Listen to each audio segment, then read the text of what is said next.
সবাইকে শুভেচ্ছা। এই ভিডিওটা আমি করছি, এটা মূলত একটা ট্রাবল শুটিং জাতীয় ভিডিও। আমি কিছুদিন আগে একটা ভিডিও করেছিলাম যেখানে আমি বলেছিলাম যে কী করে ওবিএস ব্যবহার করে একটা ভিডিও টিউটোরিয়াল তৈরি করা যায়। সেখানে আমি দেখিয়েছিলাম যে কী করে ওবিএস দিয়ে পাওয়ার পয়েন্ট এবং নিজের ছবি একসঙ্গে দেখানো যায়। তো সেটা আমার ওই পদ্ধতি অনুসারে করতে গিয়ে অনেকেই আসলে ঠিকমতো করতে পারেননি, তার জন্য আমি দুঃখ প্রকাশ করছি। আসলে যেটা হয়েছে যে আমার যে কম্পিউটার সেট আপ সেখানে 2টা মনিটর আছে, ফলে আমারটা ওইভাবে কাজ করছিল। কিন্তু অনেকেরই যেহেতু মনিটর একটা, অনেকেই ল্যাপটপে করার চেষ্টা করছেন, তাদের ক্ষেত্রে এটা ঠিকমতো কাজ করেনি। তো আমি এখন ল্যাপটপ ব্যবহার করি আমার এই ভিডিওটা বানাচ্ছি, যেন সবাই এটা দেখে যারা ল্যাপটপে কাজ করছেন তারা ঠিকমতো পাওয়ার পয়েন্টের সঙ্গে নিজের ছবিটা দেখাতে পারেন। তাহলে আমাদের সামনে আছে ওবিএসের ভেতরে আমরা দেখতে পাচ্ছি এখানে সোর্সেস আছে। তো আমি বলি যে আজকের যেই ধাপগুলো আছে, মূলত 3টা ধাপে আমরা এই কাজটা করব। প্রথমত সোর্স ব্যাপারগুলোকে ঠিক করব, দ্বিতীয়ত অডিও এই জিনিসটাকে ঠিক করব, এবং শেষে গিয়ে আমরা প্রিভিউ এই ব্যাপারটা ঠিক করব। তো আগে আমরা সোর্সের দিকে তাকাই। সোর্সের প্রথম সোর্সটা হচ্ছে যে আমাদের নিজেদের ছবি। ধরা যাক এটা হচ্ছে আমার যে ল্যাপটপ, সেই ল্যাপটপের ক্যামেরা এখানে আপনারা দেখতে পাচ্ছেন। তো আমরা সরাসরি ল্যাপটপের ক্যামেরাটাকে এখানে নিয়ে নিলাম। দেখুন, আমি যদি চাই এই অংশগুলোকে কেটে ফেলবো, একটা ভালো বুদ্ধি হচ্ছে অল্টার চেপে ধরে এখানে যদি একটু ড্র্যাগ করেন তাহলে এটা ক্রপ করে নেওয়া যায়। অল্টার চেপে ধরে ড্র্যাগ করতে হবে। আচ্ছা, যাই হোক, তো আপনি কোথায় রাখতে চান সেটা আপনার ব্যাপার। আমি ধরা যাক আপাতত এই কোণায় রেখে দিচ্ছি। এখানে হচ্ছে আমার নিজের ছবি। আচ্ছা, নিজের ছবিটা গেল প্রথমে।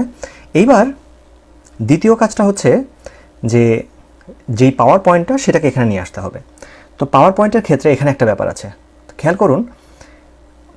ধরা যাক আমরা এই পাওয়ার পয়েন্টটা আমরা দেখাতে চাই। তো পাওয়ার পয়েন্টে গিয়ে প্রথমে আপনাকে যেতে হবে স্লাইড শো এর ভেতরে। স্লাইড শোতে গিয়ে সেট আপ স্লাইড শো এখানে যেতে হবে। যাওয়ার পরে খেয়াল করুন এখানে সাধারণত এইভাবে থাকে জিনিসটা যে presented by speaker full screen. আমরা ফুল স্ক্রিন করলে যেটা হবে যে আমরা নিজেদেরকে আর দেখতে পারবো না। এই জন্য যেটা করতে হবে, এখানে ব্রাউজড বাই অ্যান ইন্ডিভিজুয়াল এই উইন্ডো যেটা লেখা সেটা ক্লিক করে নিতে হবে। তারপরে ওকে করি।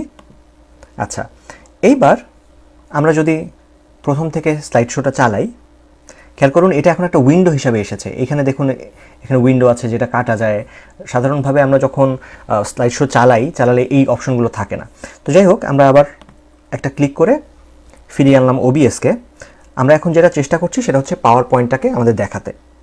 সোর্সের ভিতরে প্লাস চিহ্ন চাপ দিলাম, চাপ দিলে তারপরে উইন্ডো ক্যাপচার দিলাম, ওকে করি। ওকে করার পরে এখানে ক্যাপচার মেথড আপনি আপাতত অটোমেটিক দিয়ে রাখেন। তারপরে ওকে করলে এরকম একটা জিনিস আসছে, কিন্তু আমাদের নিজেদের ছবিটা কই গেল? আসলে যেটা হয়েছে, আমাদের যে ছবিটা সেটা পেছনে আছে। খেয়াল করে দেখুন এখানে উইন্ডোজ ক্যাপচার যেটা, সেটা হচ্ছে এই পাওয়ার পয়েন্ট যেহেতু উপরে আছে তার নিচেরটাকে দেখা যাচ্ছে না ঠিকমতো। তো আমরা যেটা করব, আমাদের যে ভিডিও ক্যাপচার ডিভাইস যেটা আমাদের নিজের ছবি, সেটাকে আমরা উপরে তুলে দেবো। তার জন্য এখান থেকে ক্লিক করে ড্র্যাগ করে উপরে তুলে দিতে পারেন। এভাবে করলেও দেখুন এখন আমাকে দেখা যাচ্ছে। অথবা আরেকটা বুদ্ধি হচ্ছে, এটা যদি নিচে থাকে, এই নিচে খেয়াল করুন এখানে মুভ আপ বলে একটা অপশন আছে, এটা চাপ দিলেই এখন আমাকে দেখা যাচ্ছে। তাহলে এই স্ক্রিনটাই শেষ পর্যন্ত দর্শক দেখতে পারবে যে এখানে এক কোণায় আমাকে দেখা যাচ্ছে, আর পেছনে যেই যেই পাওয়ার পয়েন্টটা আপনি দেখাতে চান সেই পাওয়ার পয়েন্টটা পেছনে দেখা যাচ্ছে। কিন্তু সমস্যা হলো যে এখন আপনি যদি এখানে ক্লিক করে এখন আপনি সামনে যদি আগাতে চান, খেয়াল করে দেখুন এখন আর আমাকে দেখা যাচ্ছে না।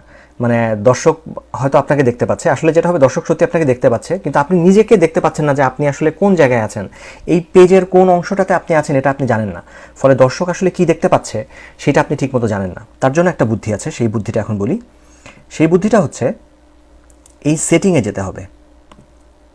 সেটিংয়ে যাওয়ার পরে খেয়াল করুন এখানে প্রজেক্টরস বলে একটা অপশন আছে। এই জেনারেলের ভেতরে প্রজেক্টরস বলে একটা অপশন আছে। সেখানে গিয়ে make projectors always on top এটা চাপ দিতে হবে।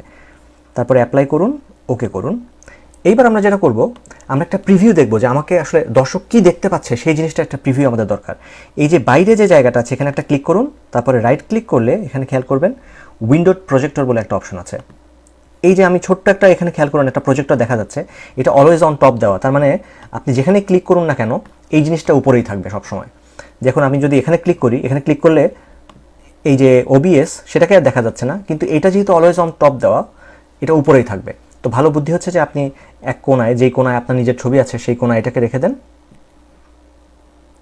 এইবার আপনি যদি পাওয়ার পয়েন্টটা চালান, পাওয়ার পয়েন্টে এখন যদি আপনি ধীরে ধীরে সামনের দিকে আগান, তাহলে দর্শক কী দেখতে পাচ্ছে সেটা আপনি এখানে খেয়াল করতে পারেন। এই ডান পাশে উইন্ডো প্রজেক্টরের ভেতরে দর্শক এই অংশটুকু দেখতে পারবে। এবার একটা জিনিস এখানে খেয়াল করুন যে আমি যদি সামনে আগাই, আমার পুরো অংশটা আবার কেটে যাচ্ছে নাকি খেয়াল করুন। এই জায়গায় আসলে পেছনে 2S একটা লেখা ছিল, যেই লেখাটা আসলে দর্শক পুরোপুরি দেখতে পাচ্ছে না। তাহলে আপনি যেটা করতে পারেন, আপনার নিজের যে ছবিটা সেটা হয়তো একটু সরিয়ে নিতে পারেন, যে আমরা ওবিএসে গিয়ে নিজের ছবিটাকে একটু অন্য জায়গায় নিয়ে গেলাম যাতে দর্শক পুরোটা দেখতে পারে। সবসময় মনে রাখবেন এই যে উইন্ডো প্রজেক্টর প্রিভিউ, এইখানে যা যা আছে দর্শক সেটাই দেখতে পারে। তাহলে আবার আমরা চলে যাই পাওয়ার পয়েন্টের এখানে স্লাইড শোতে। এখন আমরা যদি সামনে আগাই, সমস্ত জিনিসগুলোই খেয়াল করুন দর্শক দেখতে পাচ্ছে। আচ্ছা, একটা ছোট্ট জিনিস এখানে বাদ পড়েছে, সেটা হচ্ছে সাউন্ড সেট আপটা এখন আমরা করিনি। তাহলে এখানে দেখুন ভিডিও ক্যাপচার ডিভাইসের জন্য একটা সাউন্ড অলরেডি ওরা দিয়ে দিয়েছে। অন্য যে সাউন্ডের অপশনগুলো সেগুলো আপনি এখান থেকে নিয়ে আসতে পারেন। সেটিংসে গিয়ে তারপরে অডিও, ডেস্কটপ অডিও মানে হচ্ছে যে ডেস্কটপে আপনি যদি কোনো গান বাজান, সেটাকেও যদি আপনি পেছনে মনে করুন আপনি কথা বলার সময় পেছনে হালকা ভলিউমে একটা গান বাজাতে চান, সেটারও অপশন আছে, তখন এই যে ডেস্কটপ অডিওটা দিয়ে চালু করতে পারেন। এই যে স্পিকার, যেটা এই স্পিকার মানে হচ্ছে যে কম্পিউটারের স্পিকার থেকে যা যা শোনা যাবে সব কিছুই আপনি আপনার ভিডিওর পেছনেও শুনতে পারবেন। আর মাইকে গিয়ে এখন আমি যে মাইকটা ব্যবহার করছি সেটা একটা ইউএসবি মাইক, আমি সেটা এখানে চালু করে দিলাম, অ্যাপ্লাই করলাম, ওকে করলাম। ব্যাস, আপনাদের এখন আপনি যা যা রেকর্ড করতে চান সব কিছু আপনি রেকর্ড করতে পারবেন। এবং রেকর্ড করলে, আচ্ছা আমি একটা রেকর্ডিং চাপ দিয়ে দেখি। আচ্ছা, এখন এটা রেকর্ড হচ্ছে, আমি যা যা বলছি সব কিছুই ঠিকমতো রেকর্ড হচ্ছে। আমরা গিয়ে দেখি যে রেকর্ডটা ঠিকমতো হলো কিনা। স্টপ করলাম, রেকর্ডটা ঠিক হলো কিনা এটা গিয়ে দেখি। শো রেকর্ডিংসে যাচ্ছি, এইমাত্র আমি এটা রেকর্ড করলাম, দেখা যাক যে এটা ঠিকমতো রেকর্ড হয়েছে কিনা। আচ্ছা, এখন এটা রেকর্ড হচ্ছে, আমি যা যা বলছি সব কিছুই ঠিকমতো রেকর্ড হচ্ছে। আমরা গিয়ে দেখি যে রেকর্ডটা ঠিকমতো হলো কিনা। আপনারা দেখতে পাচ্ছেন যে রেকর্ডটা ঠিকমতোই হয়েছে। ঠিক আছে, ভালো থাকবেন সবাই।